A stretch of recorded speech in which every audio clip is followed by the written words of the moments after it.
So I knew at that time when I was 8, I wanted to be an entertainer, and I loved the idea of that and what it meant.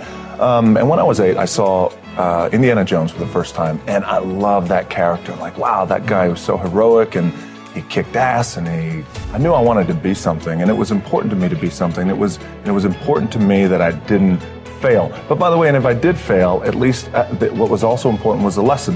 And I didn't realize that until I got older, because when you're in it, you're in the grind, you don't really recognize those things when you're younger, but I could recognize them now and the importance of them now. And just in terms of the drive and the determination, a lot of it was experience too. Get your ass kicked, get back up, and you put the gloves back on and you swing away. Failing has become critical in my growth. I graduated from the University of Miami. I had a terrible senior year. I had a bad injury. You only get one shot as a senior. You don't come back. And Warren Sapp came in and lit the world on fire with how he played. We pushed each other. We were partners.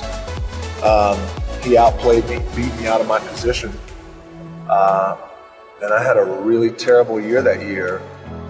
Graduated, didn't get invited to the combine, the NFL combine, and I didn't get drafted in the NFL. And I had one option, and that option was the CFL. So now you work so hard for 10 years, and draft day comes, you only get one shot. Warren Sapp gets taken in the first round. All my other teammates who are NFL worthy, we're gone. They're in the NFL signing their big contracts. And I signed a contract in the CFL to make $350 a week Canadian. That lasted for 3 months, and I got cut. I got sent back home. I had to move back in with my parents at 24 years old after I left at 18, ready to tackle the world, and in my way I did. But I had fallen so flat on my face for the first time in my life. I was depressed, asking myself why me? How can this happen? I worked so hard. Hard work pays, I always thought. It's not paying for me. I got nothing. I literally had $7 in my pocket, so my $7 story. That failure. Rising from that to say, it's not over for me. I'm immediately going to launch myself into training for professional wrestling. I couldn't have launched myself with that type of training that I did every day for hours in a boxing ring that was stiff like concrete.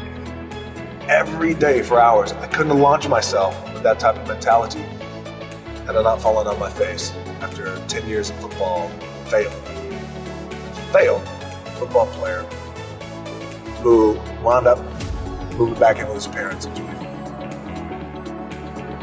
After about a month and a half of staying in that little apartment and cleaning, I got a phone call from the head coach of the team who cut me, head coach of the Calgary Stampeders. He called me and he said, "Hey, I know we cut you, but I'd like you to come back." I said, "Okay, I appreciate that, coach. Thank you very much. I'll think about it." He said, "Okay, great." I hung up the phone, and my dad said, "You're gonna do it, right?" I said, "No, I don't think so. I think I'm done with that." And he goes, "What?" I said, "My gut tells me I'm done." He said, "What are you gonna do?" I took a deep breath. I said, "I'd like to get into the business." He said, "What business?" I said, "The wrestling business." He said, "You are throwing it all away. It is the worst mistake you will ever make." He said, "You're ruining your career